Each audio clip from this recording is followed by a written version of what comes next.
다양한 분야의 명사를 초청해 삶의 지혜를 들어보는 시간 지혜의 다락방. 안녕하세요. 저는 김미진입니다. 내 삶에 더 행복으로 이끌어 주실 귀한 강연을 해주실 김정호 교수님, 지난주에 이어서 오늘도 모시겠습니다. 큰 박수 부탁드립니다. 네, 교수님 이번이 마지막 시간인데요. 좀 아쉽기도 합니다. 네. 원래 또 그렇네요. 강연 중에서 가장 중요한 거는 제일 마지막에 나온다는 말이 있는데 뭐 반드시 그렇지는 않습니다. 모든 강의가 다 중요합니다. 네. 모든 강연이 다 중요하군요. 네, 근데 아무래도 이제 마무리니까 또 의미를 부여할 수 있겠죠. 네. 그러면 오늘은 긍정심리학 네, 긍정심리학. 어떤 내용을 좀 알아볼 수 있을까요? 긍정심리에서는 이제 앞에서 다뤘던 이제 마음을 쉬는 기술, 보는 기술에 의해서 네. 어찌 보면 진짜 일상생활에서 우리는 마음을 써야 됩니다. 뭐 생각을 비운다고 하지만 생각을 버리면 안 되지 않습니까? 생각을 써야 됩니다. 버리면 안 돼요. 네. 쉴 때는 쉬고. 근데 쉬는 것도 왜 쉬어요? 잘 쓰기 위해서죠. 네. 그래서 잘 쓰는 그런 긍정심리에 대해서 배우겠습니다. 네, 긍정심리. 많은 분들이 현실에서 자기 직장 생활이나 또 가정 생활을 하면서 많이 도움이 될 것 같은데요. 오늘 강연 그럼 바로 청해 듣도록 하겠습니다. 큰 박수 부탁드립니다.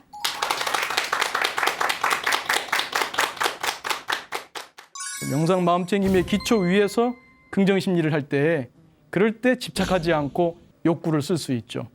근데 긍정심리에서는 마이너스를 제로로만이 아니라 마이너스를 오히려 플러스로 내 내면의 건강한 욕구, 건강한 동기를 잘 발굴하고 키워주는 거예요. 여러분이 어떤 문제가 있더라도 문제와 씨름하지 마세요. 문제와 함께 사세요. 마음챙김이 도와줍니다. 사기를 없애려고 애쓰는 게 아니라 진기를 만드는 거예요. 긍정심리는 이재이 이열치열이다. 오랑캐를 오랑캐를 다스리고 열로서 열로를 다스린다. 욕구 생각을 쉬고 비우기만 하는 게 아니라 오히려 욕구 생각으로 욕구 생각을 다스리는 겁니다. 문장을 통해서 우리의 웰빙 인지를 일으켜줍니다. 그 세 가지 약자입니다. 그럴 수도 있다, 별일 아니다, 이것이 더 좋을 수도 있다. 그 삶이라는 게임에서 여러분들도 그 마음 공부하시면서 내 마음이 성장하고 그와 함께 그 행복이 함께하는 그런 삶이 되면 좋겠습니다.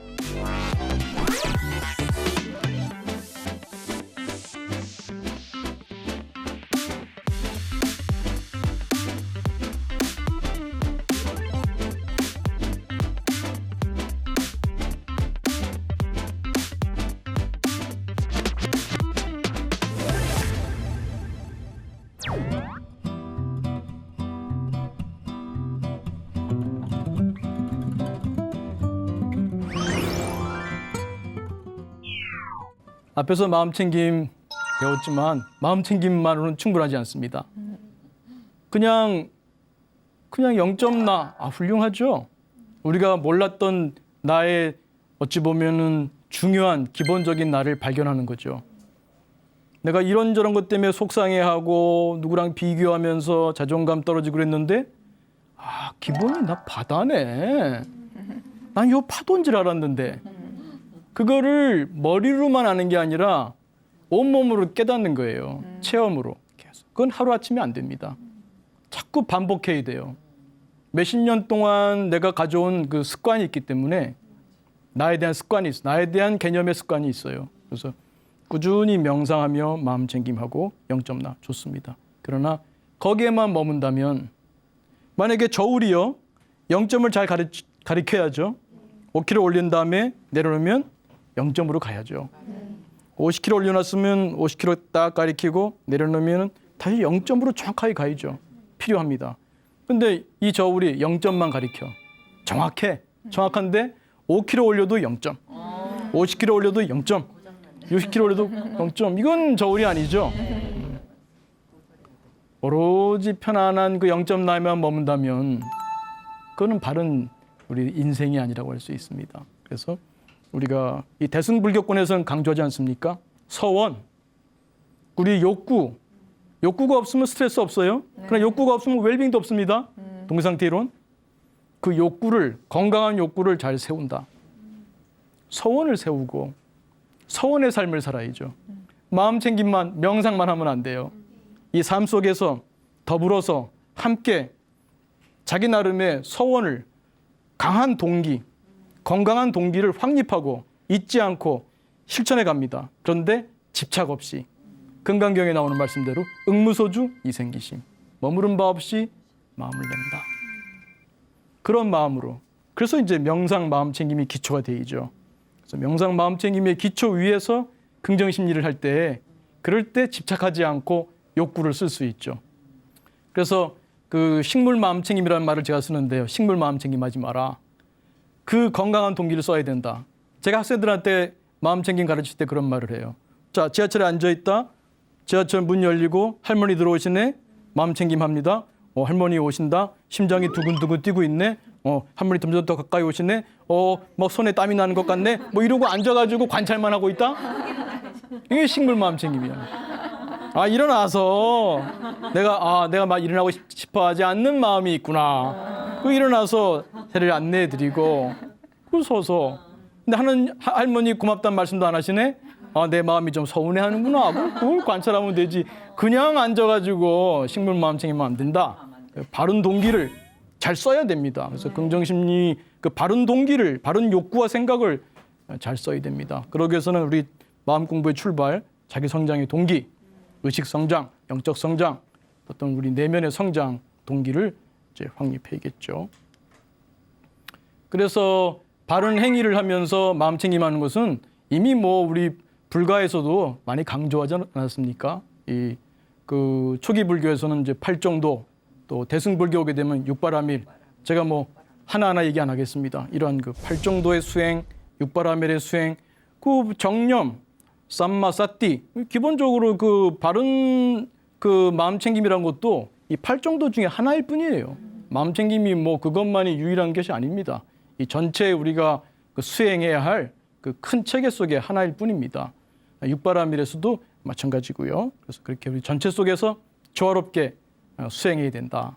그 삼박자, 본다, 쉰다, 쓴다, 잘 써야 됩니다. 네.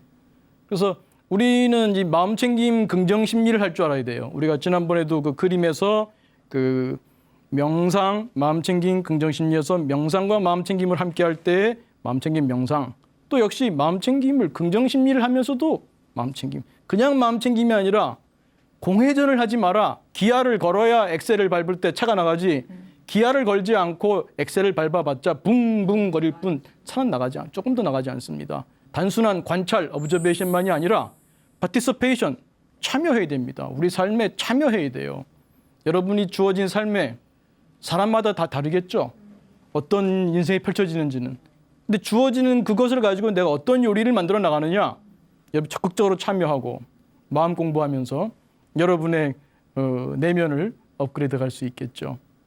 네, 그래서 이 마음사의 이론으로 보자면 내 안에 여러 나들을 볼 줄 알고 잘 운영하는 거죠.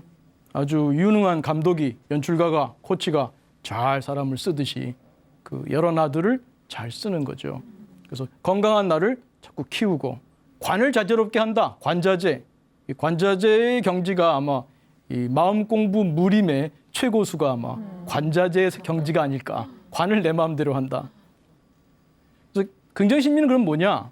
기존의 심리에서는 이제 뭐 상담이나 심리치료를 하더라도 마이너스에 있는 사람을 제로예요. 그러니까 불안한 사람을 이제 보통 사람, 정상인, 뭐 우울한 사람을 정상인, 뭐 이런 개념입니다.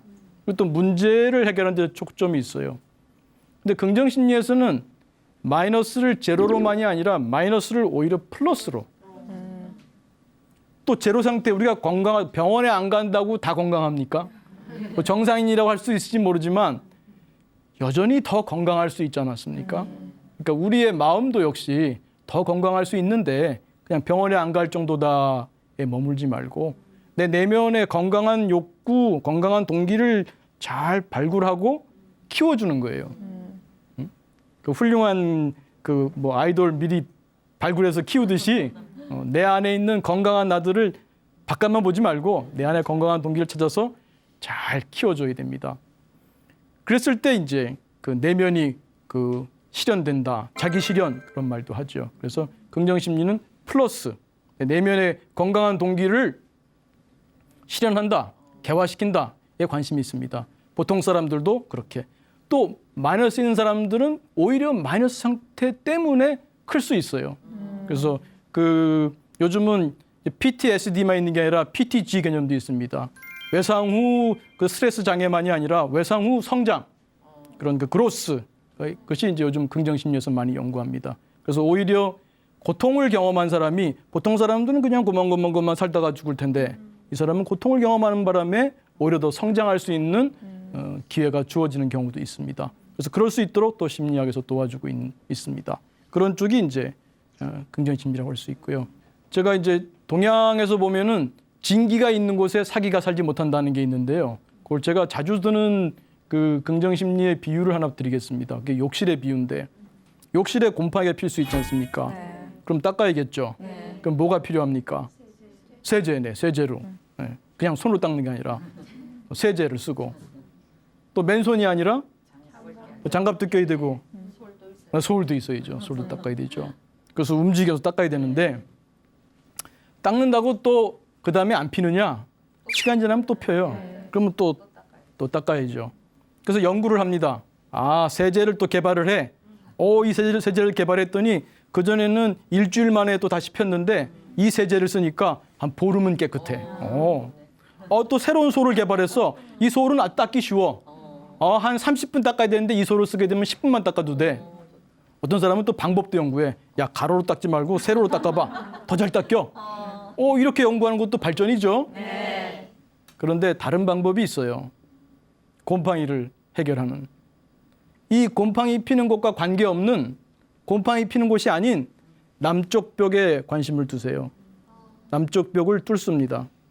창문을 냅니다. 햇빛 들어옵니다. 곰팡이 필까요? 자, 무슨 세제를 쓰는 게 무슨 의미가 있습니까? 무슨 소를 쓰느냐가 중요해요? 노메라. 무슨 소를 쓰느냐, 무슨 세제를 쓰느냐, 어떤 방법으로 닦는 게 좋을까? 아무 문제 없어요. 아무 관계 없어요. 왜? 더 이상 곰팡이 안 피니까. 이게 긍정심리 접근이고 굉장히 동양적인 접근이에요. 동양에서는 대중요법이 아니라 원인적인 요법이잖아요. 그 진기가 있는 곳에 사기는 못 산다. 사기를 없애려고 애쓰는 게 아니라 진기를 만드는 거예요. 햇빛을 들어오는 거예요. 여러분이 어떤 문제가 있더라도 문제와 씨름하지 마세요. 문제와 함께 사세요. 마음 챙김이 도와줍니다. 마음 챙김은 있는 그대로 보는 거죠. 동전에 비유하면은 있는 그대로 본다는 것은 다른 쪽 면을 보면 받아들임이에요. 있는 그대로 본다는 것은 받아들임이고, 받아들임이 된다면 있는 그대로 볼 수 있겠죠. 문제와 싸우지 마시고 문제와 산다. 오히려 문제와 씨름하는 동안 정보처리 용량 제한성, 그 문제 해결에 쓰이던 내 아까운 주의 자원이 그냥 소비되고 있어요. 그것을 그래. 그 문제대로 두시고 내 건강한 동기를 살리는 거에 초점을 두세요. 그림으로 한번 보여드릴게요. 여러분 마음에 불건강한 마음이 있어요. 못난 나가 있어요. 마음에 안 들어요. 늘 그 생각만 하면 내가 자존감이 떨어지고 괴로워. 혹은 어떤 기억이 안 좋은 기억이 있을지도 몰라요. 어릴 시절에 어떤 안 좋은 경험, 아니면 왕따 경험 이런 게 있을지도 모릅니다. 어릴 시절에 부모님이 이혼해가지고 겪었던 경험, 고통 있을지도 모릅니다. 근데 늘 그 생각을 해. 내가 그것 때문에 이러고 내가 그러지 않았으면 내가 이러지 않을 텐데 그때 왜 부모님은 나를 도와주지 않았을까? 왜 친구들은 그랬을까? 늘 과거를 잊지 않고 곱씹는 거죠. 그럼 첫 번째 화살에서 끝나는 게 아니라 두 번째 화살, 세 번째 화살을 스스로 쏘는 거죠. 불건강한 마음에 나의 아까운 주의 자원을 투자하지 말고 선택과 집중, 동기상태 이론에서 배웠죠? 내 건강한 마음, 건강한 동기에 초점을 둡니다. 그러면 불건강한 마음은 그대로 있어요. 없어지지 않았어요. 근데 건강한 마음들이 컸어. 그럼 불건강한 마음의 힘은 약화돼요. 불건강한 마음이 있어도 괜찮아. 이 건강한 마음들이 꽉 잘 잡고 있기 때문에 얘가 별 힘이 없지. 이 말씀은 제가 소금경에서 따왔다고 할 수 있어요. 소금경은 부처님께서 말씀하신 그 내용인데 소금경이라는 곳에 실려 있습니다. 사람들이 묻습니다. 제가 나쁜 짓을 지었는데 좋은 업을 지으면 행위를 하면 나쁜 업이 사라질까요? 부처님 뭐라 그러셨을까요? 있는 그대로 말씀하시는 분이니까 그렇지는 않다. 그러면 이제 사람들이 좀 서운해했겠죠. 아, 내가 그러면 옛날에 진 건 어쩔 수가 없구나. 다 받아야 되는구나. 내가 아무리 지금 열심히 착한 일을 해도 받아야 되는구나. 근데 이제 부처님께서 거기에 머물지 않으시고 또 희망의 말씀을 주십니다. 근데 여기 한 스푼에 그 소금이 있다. 그것을 조그마한 물컵에 담그면 그 물컵에 그 물이 짜겠느냐 짜지 않겠느냐. 짜겠죠. 근데 이 한 스푼의 그 소금을 한강에, 겐지스강이죠. 지금 우리나라 같으면 한강에 넣으면 한강물이 짜지겠습니까? 네, 그와 같습니다. 긍정심리는 이제이 이열치열이다. 오랑캐로 오랑캐를 다스리고 열로서 열로를 다스린다. 욕구 생각을 쉬고 비우기만 하는 게 아니라 오히려 욕구 생각으로 욕구 생각을 다스리는 겁니다.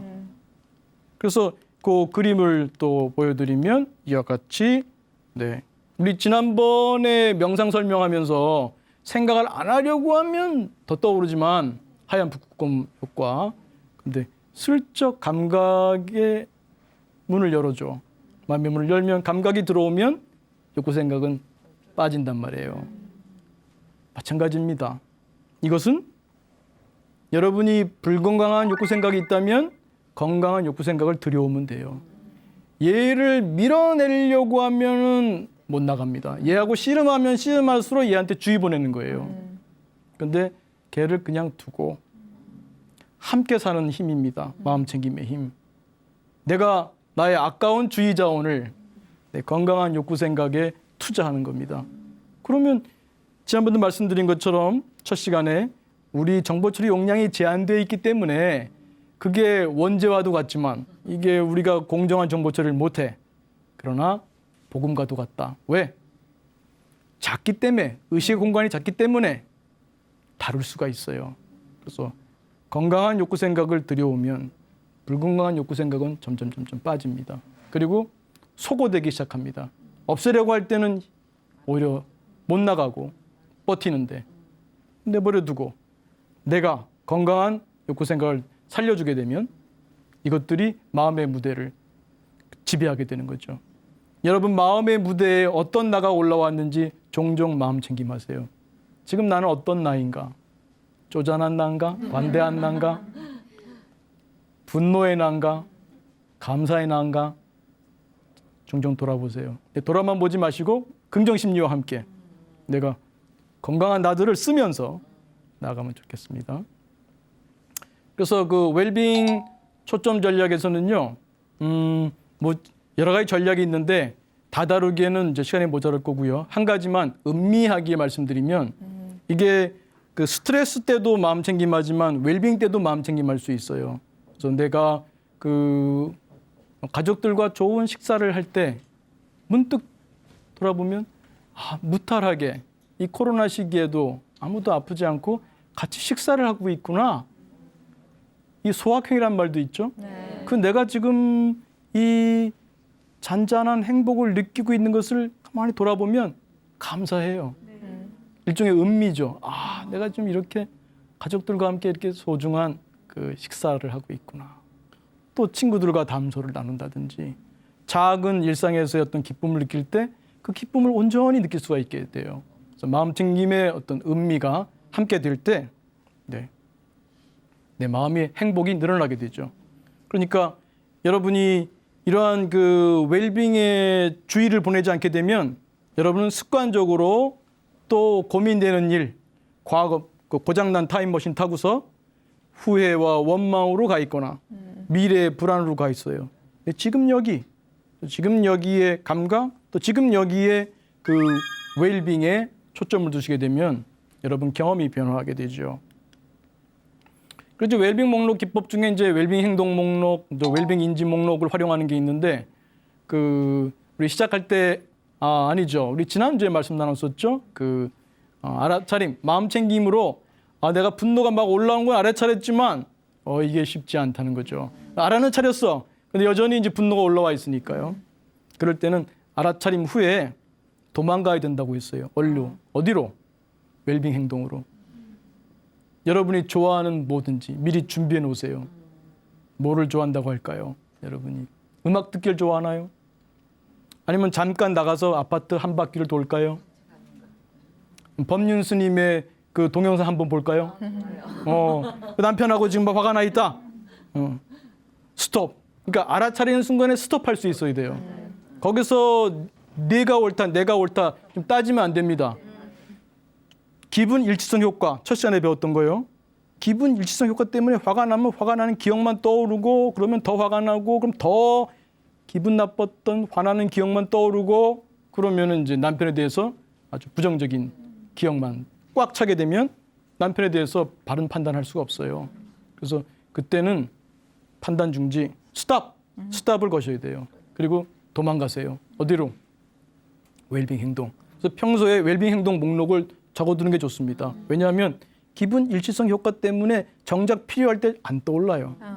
화가 날 때 안 떠올라요. 그러니까 뭐 평소에 그 좋은 웰빙 행동을 적어놓고 또 물론 웰빙 인지 기법 중에 웰빙 기억 기법도 있어요. 그거는 예를 들면 남편과 관계에서 남편에게 내가 감사했던 것들, 기뻤던 것들, 남편의 멋있었던 모습들 그런 거를 적어둡니다.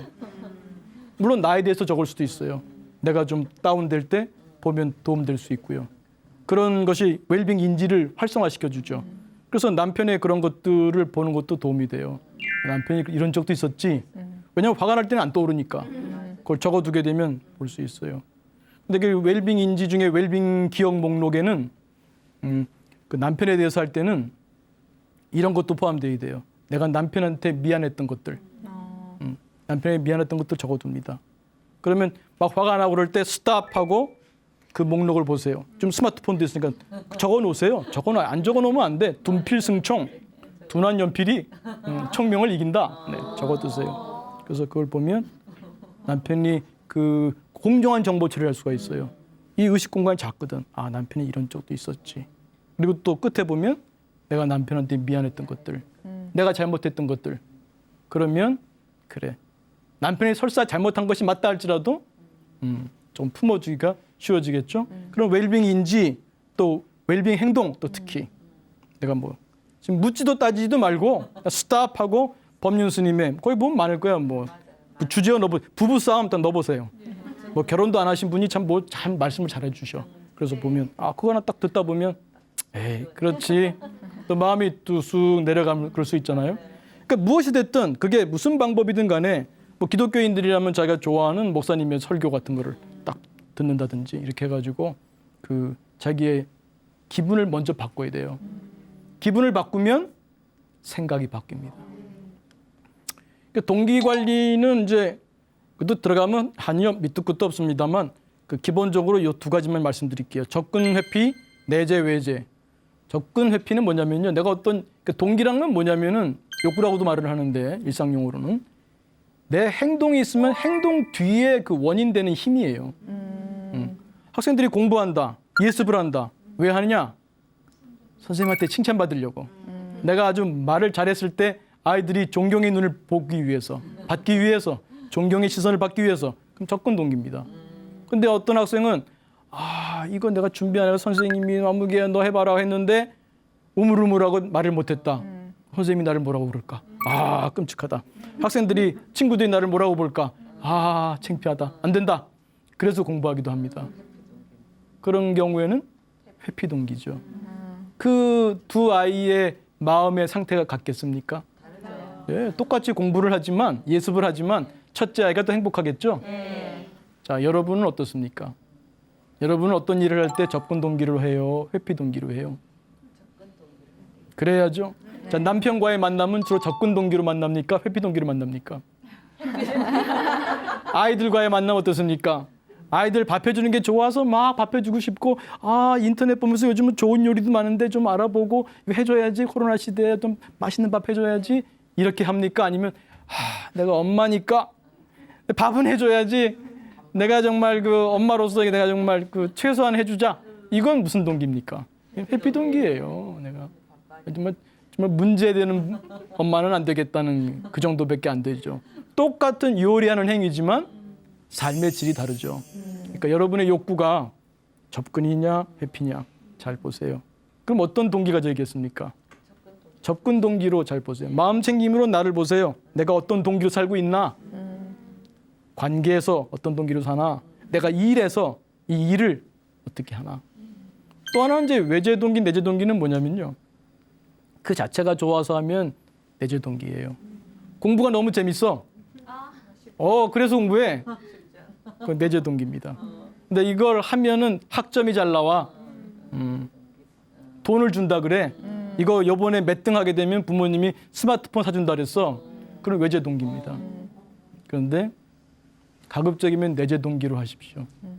외제 동기로 하다 보면 내재 동기가 손상되는 경우가 많아요. 그래서 정말 내면에서 우러나서 할 수 있으면 좋습니다. 여러분이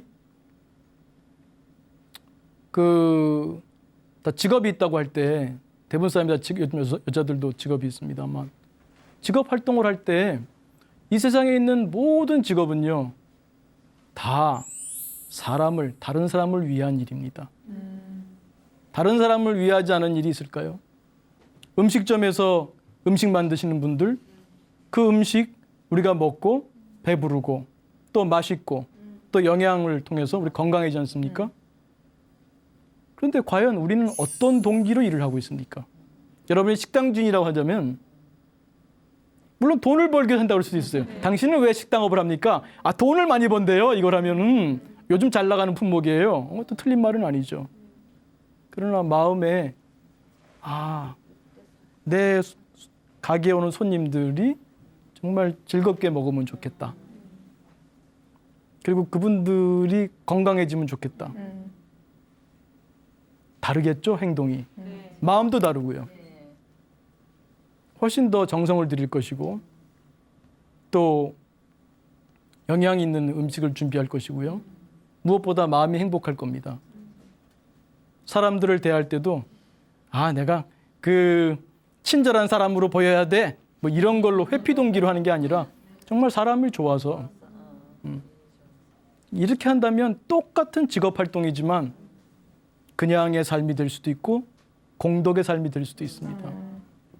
내가 공덕의 삶을 사느냐 그냥 돈 버는 삶을 사느냐 그거는 단지 내 마음에서 결정돼요. 단지 내 마음 하나 돌리는 거에서 공덕의 삶이 될 수도 있고 그냥 평범한 삶이 될 수도 있고 그보다 못한 삶이 될 수도 있습니다. 우리 욕구를 잘 알고 욕구를 잘 써야 됩니다. 그래서 아까 잠깐 나왔던 웰빙인지 기법에서는 이제 주로 꼭 문장일 필요는 없습니다만 문장을 통해서 우리의 웰빙인지를 일으켜줍니다. 그 대표적인 거 한두 개만 말씀드리겠습니다. 첫째, 급여리입니다. 급여리는 그 세 가지 약자입니다. 그럴 수도 있다, 별일 아니다, 이것이 더 좋을 수도 있다. 제가 예를 들어드릴게요. 사실 많은 일들이 별일 아닌 일인데 그것에 꽂히게 되면 별일이 됩니다. 제가 강의하러 들어가요. 요즘은 이제 주로 줌으로 합니다만 과거에 이제 학교에서 강의할 때 보면 강의실 문 열고 들어가요. 앞에 선생님이 PPT를 안 끄고 갔어. PPT가 그대로 비치고 있어. 그리고 칠판에는 판서된 게 한가득 써 있어. 학생들은 다 고개 숙이고는 스마트폰만 하고 있어. 그럴 때 여러분 어떻겠어요? 기분 나쁠 수 있죠. 근데 그때 만약에 선택할 수 있어요. 야 이놈들아 너희들 선생님이 왔는데 말이야 그러고 있을 수가 있느냐. 누구라도 좀 닦아놓지도 않고 말이야. PPT도 안 끄고 말이야. 그냥 공부할 준비가 된 거야 안 된 거야. 뭐 이렇게 한다면 학생들 좀 뜨악해 할 수도 있죠. 내가 켰나? 내가 판서했나? 왜 저러시는 거야? 그럼 학생들도 기분 나빠요. 그럼 선생님도 기분 나빠요. 그럼 강의가 잘 풀리겠어요? 두 번째 화살이죠. 첫 번째 기분 나쁜 거에 첫 번째 화살. 그것에 내 반응 때문에 두 번째 화살을 내가 스스로 쏜 거예요. 그때 그럴 수도 있지. 뭐 무슨 일 바쁘다 보면은 그냥 애들 질문 답하다가 막 쫓기다시피 나가는 선생님도 있을 수 있고. 또 애들은 요즘 뭐 무슨 중고등학교도 아니고 칠판 지우는 게 습관이 안 됐을 수도 있고 자기 뭐 급한 게 뭐 있었는지도 모르고 뭐 그럴 수도 있다. 별일 아니다. 사실 이 일을 1년 후에도 기억할 만한 일입니까?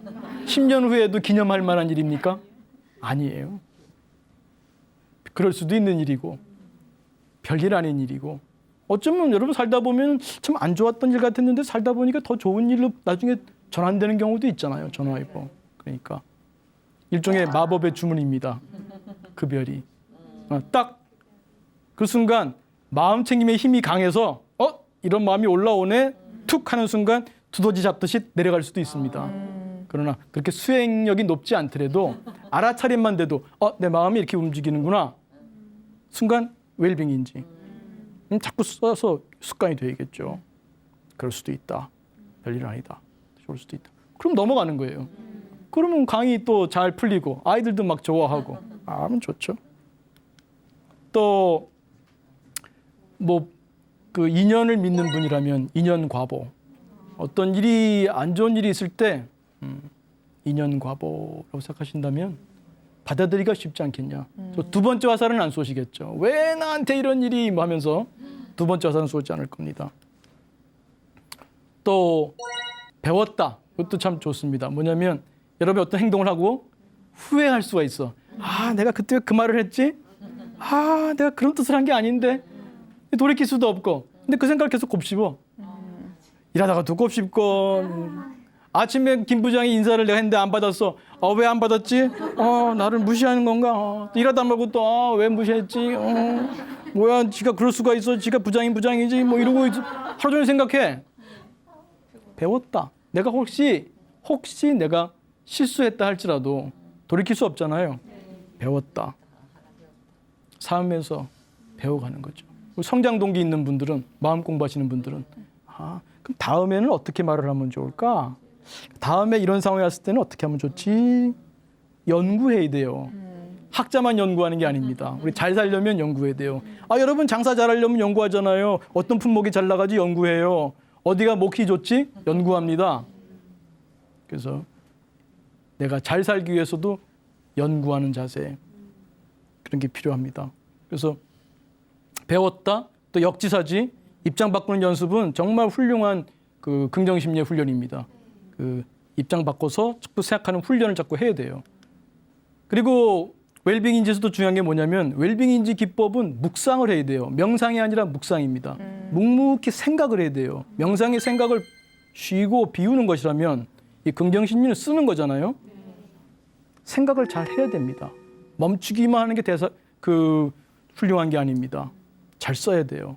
특히 여러분이 스트레스 경험할 때 반복되는 스트레스가 있다. 부부관계에서, 아이와의 관계에서, 직장에서. 그러면 돌이켜 보십시오. 뭘 바래? 뭘 바래? 그 톤이 중요해요. 뭘 바래가 아니라 뭘 바래? 진짜 궁금해야 돼요. 동기상태 이론. 욕구가 없으면, 동기가 없으면 스트레스 없어요. 그러면 내가 뭘 바라지? 내가 저 사람과의 관계에서 내가 뭘 바라지? 뭘 바래서 내가 스트레스를 경험하지? 자꾸 마치 스님들이 화두를 들듯이 자꾸 천착합니다. 그러면 자신의 욕구가 드러나기 시작합니다. 또 관련해서 수용의 외입니다.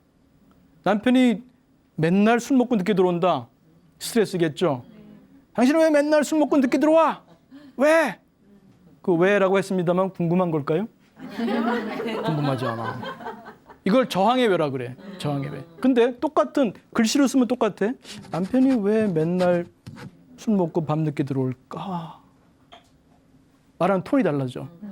왜 그럴까? 남편은 왜? 연구한 자세에서 이건 수용의 외야. 왜 남편은 밤늦게 술 먹고 들어올까? 그리고 또 자신한테 물어보세요.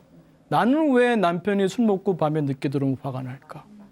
왜 아이가 공부 안 하고 컴퓨터 게임을 하면 내가 왜 화가 날까? 스스로 물어봐야 돼요. 왜 나는 아이가 공부 안 하면 컴퓨터 게임은 화가 날까? 그러다 보면 자기의 진정한 건강한 동기가 나와요. 내가 아이한테 바라는 게 뭐지? 내가 아이한테 뭘 바라기 때문에 내가 지금 아이의 저 모습에서 그 화를 경험하는가? 뭔가 좌절되는 거니까 화를 경험하니까. 그러면서 어떤 동기를 세워야 할지, 어떤 식으로 대해야 할지 현명한 지혜로운 나가 양성될 수 있죠. 그러니까 웰빙인지 훈련을 통해서 지혜로운 나를 양성할 수가 있습니다. 그리고 이제 감사자비 수행도 빼놓을 수가 없죠. 감사는 이미 내가 충족된 동기를 재활성화하는 거예요. 그래서 스트레스의 달인들은 이미 끝난 동기 좌절을 끌고 가는 사람들이잖아요. 곱씹으면서 후회하고 원망하면서. 근데 감사는 반대로 나의 동기 충족된 것들. 내가 지금 아프지 않은 것. 동기 충족된 거예요. 내가 어디 아파봐요. 여러분 치통 있었고 치과 다녀본 경험이 있다면 여러분 지금 이가 아프지 않은 것만으로도 행복한 거 아니에요? 맞아요. 잊어버리고 있잖아요. 근데 그때는 이만 안 아프면 정말 세상 행복하겠다 하잖아요. 그러니까 감사는 뭐냐면 동기 충족을 재활성화하는 거예요. 그 스트레스의 달인들은 동기 좌절을 재활성화한다면 이 감사는 동기 충족을 재활성화해요. 이것도 묵묵히 생각해 봅니다. 내 조건을 나에게 주어진 것을 이건 비우는 명상이 아닙니다. 묵상이에요. 묵묵히 생각하는 긍정심리의 수행입니다. 이걸 통해서 감사를 깊이 느껴야 돼요. 이 감사는 나에게도 또 내 주변 사람한테도 나에 대해서도 감사를 느낄 수 있어야 되고 내 주변 사람들에 대해서도 감사를 느낄 수 있어야 되고 이 상황에 대해서도 감사를 느낄 수 있어야 되고 가능하다면 감사를 느끼기만 하는 게 아니라 표현할 수 있으면 더 좋겠죠. 그래서 이것을 평소에 스스로에게 말해줘야 돼요. 평소에 여러분이 말 안 하고 있지만 속말을 합니다. 셀프 토크를 해요. 네. 뭐 과거에 후회를 하고 있거나 원망하고 있거나 걱정하고 있거나 속에서는 계속 말하고 있어. 지하철에서 다 조용히 있는 것 같지만 다 속말하고 있어. 그래서 속말을 바꾸자. 속말을 감사의 속말, 자비의 속말. 자비가 뭡니까? 따뜻한 마음, 또 품어 안는 마음, 고통을 줄여주고자 하는 마음, 그 마음을 쓰는 겁니다. 그래서 그러한 마음을 자비 기원이라는 방법으로 할 수도 있지만 일상생활에서도 자기에게 좋은 말을 해주세요. 감사의 말, 또 자비의 말, 건강, 평화, 행복, 성장을 그걸 자꾸 반복하면서 깊게 생각하면서 그 이미지를 잘 그리면서 나의 건강, 평화, 행복, 성장 그걸 빌어주는 거죠. 그건 자비 기원입니다. 그것은 여기 건평행성이라고 하는 자비 문구를 반복합니다. 그래서 나를 향한 자기자비, 타인을 향한 타인자비. 나를 향해서는 내가 건강하기를, 내가 평화롭기를, 내가 행복하기를, 내가 성장하기를. 이때는 이 건강한 내 그 바라는 따뜻한 마음의 욕구를 써야 되는 거고 그 인지, 그 생각을 잘 써야 돼요. 그 이미지를 잘 그려서 내가 환하게 웃는 모습을 떠올리십니다. 그리고 타인자비. 꼭 자기자비 하신 후에 타인자비를 하도록 하세요. 그래서 내 가족을 위해서 그 가족이 환하게 웃는 그 미소 띤 얼굴을 그려보면서 건강하기를, 평화롭기를, 행복하기를, 성장하기를. 이 자비 문구로는 보통 고통에서 벗어나기를이라는 문구가 들어오는 경우가 많습니다. 근데 저는 그 문구를 쓰지 않고 성장하기를 씁니다. 왜냐하면 지금 내가 고통이 없을 때도 있잖아요. 스트레스 없을 때도 있잖아요. 큰 스트레스 없을 때 있잖아요. 그러니까 그럴 때는 일부러 고통이란 말을 쓰기보다 그러니까 건평행성, 내 마음의 건평행성의 별이 빛나기 바래요. 그래서 그 성장이라는 것은 내가 살면서 이런저런 스트레스, 고통을 경험하게 될 때 오히려 그걸 통해서 마음 공부하는 사람들은 성장할 수 있잖아요. 그러니까 그런 의미에서 내가 고통에서 벗어나기를 이라는 용어보다 일부러 그런 고통을 떠올리는 것보다 내가 성장하기를 이라는 용어를 쓸 때는 내가 살면서 여러 가지 스트레스나 고통받을 때 오히려 그걸 통해서 내가 오히려 더 성장할 수 있다. 그걸 먹이 삼아 더 클 수 있다. 이렇게 생각하시면 좋을 것 같습니다. 그래서 이 아침에 잠깐 명상하고 마음 챙김 명상하고 자비 기원 나를 위해서 또 가족을 위해서 또 출퇴근할 때 자기 자비 또 출근하면 만날 사람들이 있죠. 회사의 동료 직원들 또 그 상사 부하 얼굴 떠올리면서 건강, 평화, 행복, 성장을 기원해 줍니다. 또 퇴근할 때는 오늘 수고한 나에게 자기 자비. 그러니까 감사와 자비를 함께 하면 좋아요. 수고했다. 김정호 오늘 공부하느라 수고했다. 오늘 또 강의하느라 수고했다. 스스로 말을 해주세요. 중요합니다. 여러분도 남편이 그냥 식사 차려주면은 고맙다는 말을 하면 좋지 않습니까? 그게 별말 아닌 것 같지만 고맙다는 말 달라요, 느낌이. 저는 꼭 합니다. 아유, 감사합니다. 꼭. 그래서 스스로에게 습관 들이세요. 자기 칭찬해주고 감사하다고 말해주고, 물론 타인에게도 자기 자비, 자기 감사, 자기 감사, 자기 자비, 타인 감사, 타인 자비 이런 것을 해주시면 좋을 것 같아요. 등등 뭐 회의할 때, 상담할 때 뭐 등등 뭐 자주 쓰시면 좋습니다. 누구 만나기 전에 하면 좋아요. 끝으로 스트레스 관리의 요거는 뭐냐면은 그 미끼 먹인데요. 자주 경험하는 스트레스가 있어. 남편이 뭐라고만 하면 내가 화가 난다든지, 아이의 어떤 행동. 요즘 보면은 이제 젊은 어머니들이 그 코로나 때문에 아이들 양육이 너무 힘든가 봐요. 그럴 수밖에 없죠. 그냥 해도 힘든데 어린이집도 못 보내고. 그래서 낮버 반반한다는 거예요. 낮에는 버럭버럭, 밤에는 또 반성하고 막 후회하고. 그러지 마라. 그러지 말고 잘 보고 그걸 어느 때 내가 화가 올라오는지 그 미끼를 잘 확인하고 그 먹이로 바꾸는 그러한 그 것을 필요로 합니다. 끝으로 이 말씀을 드리고 마무리 짓고 싶네요. 여러분이 그 수행하다 보면은 잘 되는 느낌이 올 때가 있어요. 정말 훌륭하다. 내 스스로 칭찬하고 싶고 그 여러분들 이렇게 지도하다 보면 그 좋은 그 피드백 하시는 분들 많아요. 네, 좋죠. 근데 그걸로 끝나지 않습니다. 저하고 예를 들어서 8주 프로그램 했다. 좋은 경험했죠. 근데 멈추게 되면은 다시 돌아갈 수 있어요. 몇십 년을 살아온 습관이 있는데 또 이 마음 공부하다가 한 소식 했다. 내가 뭘 깨달은 것 같다. 여러분 중력이라는 게 있습니다. 제가 이 리모컨을 떨어뜨리면 어떻게 될까요? 손을 놓으면 떨어지죠. 이게 뭐 예쁜 리모컨은 안 떨어지고 못생긴 리모컨은 떨어지나요? 관계없어요. 모든 물질은 지구를 향해서 떨어집니다. 중력을 벗어날 수 없어요. 우리 인간은 업력을 벗어날 수 없습니다. 업이 뭡니까? 행위죠. 까르마. 내가 한 행위의 결과를 피할 수가 없어요. 업력은 굉장히 강력한 겁니다. 뭐 공부하다가 뭐 어떤 체험을 했다 하더라도 업력이 엄중합니다.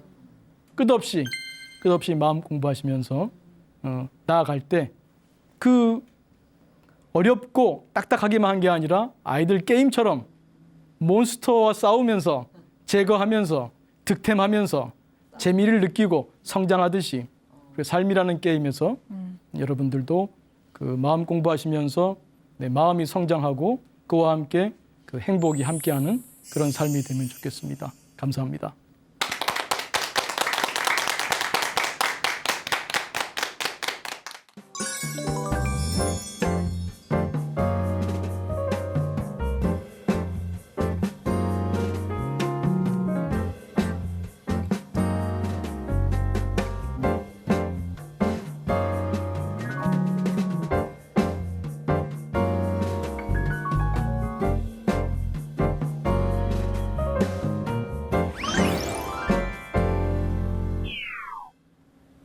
네, 오늘 강의 정말 잘 들었습니다. 저는 오늘 강의 중에서 급열 2 이게 참 기억에 많이 남는데요. 네. 평소에 많이 써먹어봐야겠다 이런 생각을 많이 해봤습니다.